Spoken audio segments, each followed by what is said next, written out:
आप सभी, मैं आशा करती हूँ सभी लोग स्वस्थ और प्रसन्न होंगे। आज हम हमारा पाठ फूल और कांटे को पढ़ेंगे और समझेंगे।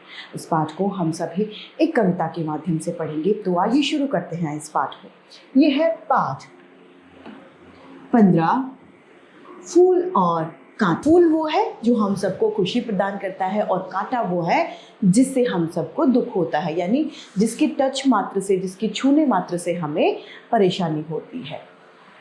जन्म लेते ही जगह में एक ही जन्म लेते हैं, ये जगह में एक ही जगह में ये पैदा होते हैं।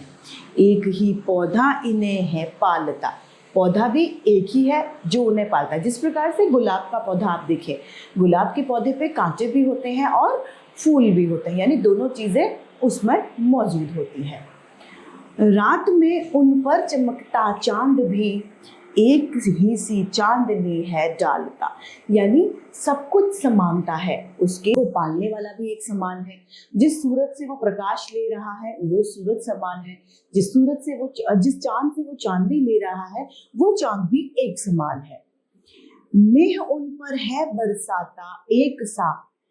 में भी यानी बारिश भी उन पर एक जैसी ही होती है। ऐसा नहीं है कि कांटों पर अलग बारिश हो रही है और फूल पर अलग बारिश, नहीं, दोनों पर एक ही समान बारिश होती है। एक सी उन पर हवाएं हैं वही, और एक ही तरह की हवाएं जो है, यानी वातावरण एक ही तरह का उनको मिलता है।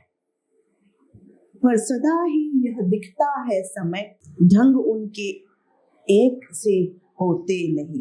पर हर समय क्या हमें लगता है कि वो दोनों एक प्रकार के नहीं होते हैं। फूल और कांटों में बहुत फर्क, यानी बहुत अंतर होता है। छेद कर डाला किसी की उंगलियां, छेद कर काटा किसी की उंगलियां, फाड़ देता है किसी का वर वसन। कांटा अगर हम किसी को छू लेते हैं तो कांटा क्या करता है, उसकी उंगली में छेद कर देता है, यानी चोट पहुंचा देता है, खून आ जाता है। और फाड़ देता है कपड़े हमारे, अगर वो कपड़ों में अगर हमारा कपड़ा उसमें फंस जाता है कांटे में तो वो हमारे कपड़े को भी फाड़ देता है। डूबी तितलियों का पर कतर, भौरे का है बेद देता शाम तक। जो तितलियां हैं जो प्यार में डूबी हुई होती हैं, उनके भी वो पर यानी पंख जो होते हैं वो काट देता है, छीन देता है। और जो भंवरे हैं जो पुष्प पर गुंजायमान करते हैं, अपना कलरव करते दिखाई देते हैं, उन भंवरों का भी देह यानी शरीर जो है वो काट देते हैं, उसमें उनको चोट पहुंचा देते हैं। फूल लेकर तितलियों की गोद में भौर को अपना अनूठा रस पिला। फूल देकर तितलियां क्या करती हैं, अपनी गोद में भंवरे को अपना रस पिलाते। निज सुगंधों और निराले रंग से है सदा देता कली जी को खिला।